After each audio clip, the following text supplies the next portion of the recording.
Good morning 10th class students. आज science की class में हम चैप्टर नंबर 6 लाइफ प्रोसेस का topic how do organism obtain their nutrition के बारे में पढ़ेंगे।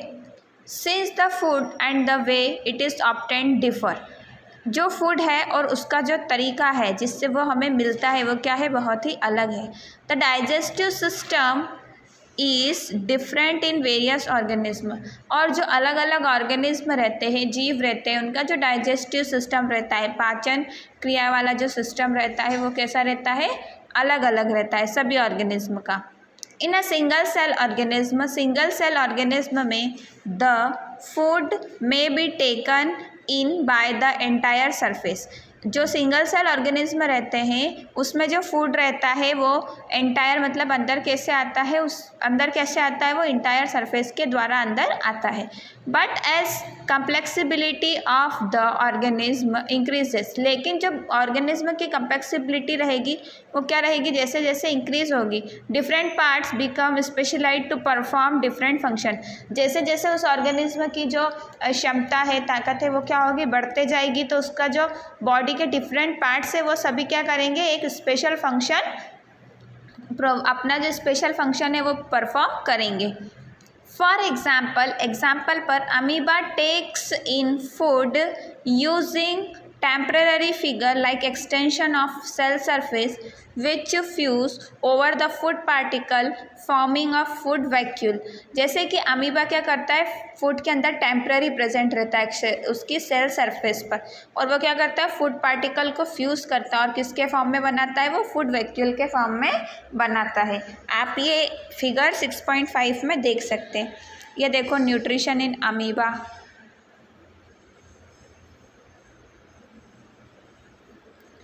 इनसाइड द फूड वैक्यूल के अंदर complex substance are broken down into simpler ones, material is moved to the surface of the cell.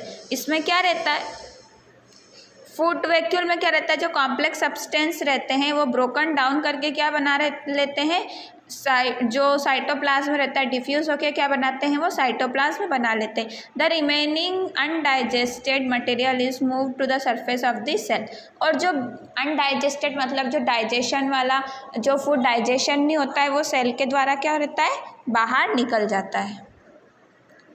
And thrown out, और क्या होता है, वो बाहर निकल जाता है। इन पैरामीशियम में which is also unicellular organism, जो क्या है, वो भी यूनिसेलुलर ऑर्गेनिज्म है। The cell has definite shape, food is taken in at a specific spot. क्या होता है, पैरामीशियम में सेलुलर ऑर्गेनिज्म है, वो यूनिसेलुलर ऑर्गेनिज्म, तो उसमें जो डेफिनाइट, उसका शेप कैसा रहता है, डेफिनाइट रहता है, तो एक स्पेसिफिक स्पॉट से वो फूड क्या जाता है, अंदर जाता है।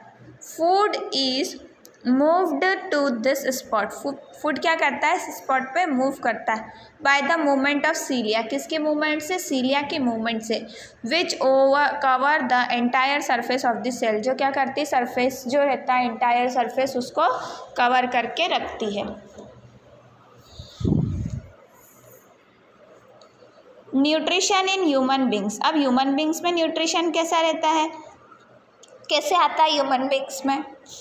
The alimentary canal is basically a long tube extending from mouth to the anus। एक एलिमेंट्री कैनाल रहती है जो कहाँ से रहती है, माउथ से तो एनस तक रहती है। माउथ जो स्टार्टिंग वाला पार्ट रहता है वो, और एनस मतलब जो बॉडी का एंडिंग पार्ट रहता है वो। इन फिगर 6.6, जो आपको फिगर 6.6 में बताएंगे, we can see that the tube has different parts. हम ये देखेंगे कि जो एक ट्यूब रहती है उसकी क्या रहते हैं, डिफरेंट पार्ट्स रहते हैं, मतलब अलग अलग पार्ट्स रहते हैं। Various region are specialized to perform different function. उनके क्या रहते हैं, वेरियस रीजन रहते हैं जो सभी क्या करते हैं, एक डिफरेंट फंक्शन परफॉर्म करते हैं। What happened to the food once it entire our body? क्या होगा जब एक बार फूड हमारी बॉडी में इंटायर हो जाए, मतलब हमारे बॉडी में चला जाए। We shall discuss this process here। हम इस प्रोसेस को आगे डिस्कस करते हैं। पहले अब क्या आ जाती है, एक्टिविटी आ जाती है। अब एक्टिविटी क्या कह रही है, टेक 1 ml स्टार्च सॉल्यूशन। आपको 1 ml स्टार्च का सॉल्यूशन लेना है, ठीक है। 1 ml आप स्टार्च सॉल्यूशन लेंगे 1% इन 2 टेस्ट ट्यूब, उसको 1% कितने उसमें डालेंगे आप, 2 टेस्ट ट्यूब में डालेंगे और टेस्ट ट्यूब का नाम देंगे ए और B. Add 1 ml saliva to test tube, उसमें 1 ml सलाइवा डालेंगे ए टेस्ट ट्यूब ए में and leave both test tube undistributed in 20 से 30 मिनट तक उसको बिना डिस्टर्ब किए कहीं पर रख देंगे, छोड़ देंगे।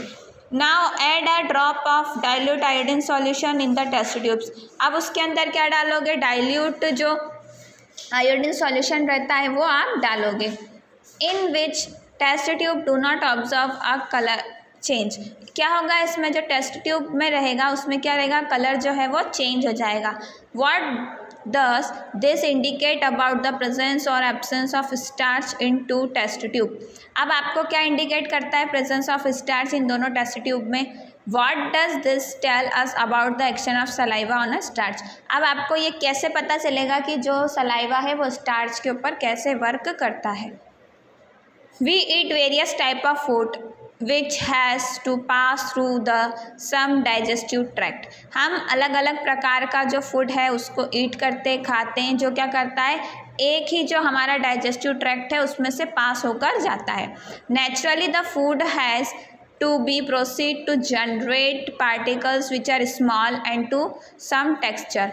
नेचुरल जो फूड रहता है वो क्या करता है, जनरेट करता है पार्टिकल्स को उसके कम फॉर्म में और उसका टेक्सचर जो रहता है वो सेम रहता है। This is achieved by crushing the food with our teeth, ये कैसे होता है, कैसे किया जाता है, जो क्रशिंग मतलब हम खाना जो चबाते हैं उसके द्वारा, हमारे दांतों की हेल्प से हम खाने को क्या करते हैं, क्रशिंग करते हैं, चबाते हैं। Since the lining of the canal is soft, इस प्रकार जो लाइनिंग रहती है कैनाल की वो कैसी रहती है, सॉफ्ट रहती है। The food is also wetted to make the passage smooth, food क्या करता है, वेटेड करके जो उसका पैसेज रहता है वो स्मूथ बना देता है। When we eat something we like, जब हम कुछ खाते हैं our mouth waters, तो हमारे माउथ में क्या आ जाता है, पानी आ जाता है, हमने देखा होगा। This is actually not only water, वो वाटर नहीं होता है, but a fluid called saliva secreted bye salivary gland, वो क्या होता है, सलाइवा, सलाइवा मतलब होता है थूक या फिर लार भी उसको हम कह सकते हैं, जो किसके द्वारा बनाया जाता है, सलाइवरी ग्लैंड्स के द्वारा बना हुआ होता है। Another aspect of food we ingest the complex nature, another जो एक्सपेक्ट रहता है हम उस फूड का कॉम्प्लेक्स नेचर भी बता सकते हैं। If it is also absorb from alimentary canal, अगर वो एलिमेंट्री कैनाल से एब्जॉर्ब है, it has to broken into smaller molecules, वो क्या होगा, स्मॉलर मॉलिक्यूल्स में ब्रोकन हो जाएगा, मतलब छोटे छोटे मॉलिक्यूल में टूट जाएगा। This is done with the help of biological catalyst called enzymes, ये किसके कारण होता है, बायोलॉजिकल कैटलिस्ट के कारण होता है, जिसे क्या कहा जाता है, enzymes. The saliva contain an enzyme called salivary amylase that break down starch which is a complex molecule to give simple sugar, saliva contain करता है एंजाइम को, सलाइवरी ग्लैंड एमाइलेज को, और क्या करता है, स्टार्च को कॉम्प्लेक्स मॉलिक्यूल में और सिंपल शुगर में ब्रेक डाउन कर देता है। The food is mix thoroughly with saliva and move around the mouth while chewing by the muscular tongue, जो फूड क्या रहता है, सलाइवा के साथ मिक्स हो जाता है और फूड हम उसे सलाइवा के साथ मिक्स करके मस्कुलर टंग से क्या चला जाता है, वो फूड पूरा मिक्स हो जाता है। It is necessary to move the food in a regulated manner along the digestive tube so that it can be proceed properly in each part, यह बहुत ज़रूरी है कि फूड को क्या किया जाए, डाइजेस्टिव ट्यूब से क्या किया जाए, अंदर लिया जाए, जिसके कारण वो प्रॉपरली मतलब सही मात्रा में बॉडी के सभी पार्ट्स तक पहुंच जाए। The lining of canal is muscles that contract rhythmically in order to push the food forward, उसकी जो मसल्स रहती है वो कैसी रहती है, ऐसी लाइनिंग रहती है उसमें जो प्रॉपरली क्या करती है, फूड को सही मैनर में सभी पार्ट्स तक पहुंचाती है। This parasitic movement occur all along the gut, ये जो पैरासिटिक मूवमेंट रहता है ये क्या होता है, गट में भी होता है। आप ये डायग्राम देखिए ह्यूमन एलिमेंट्री कैनाल का।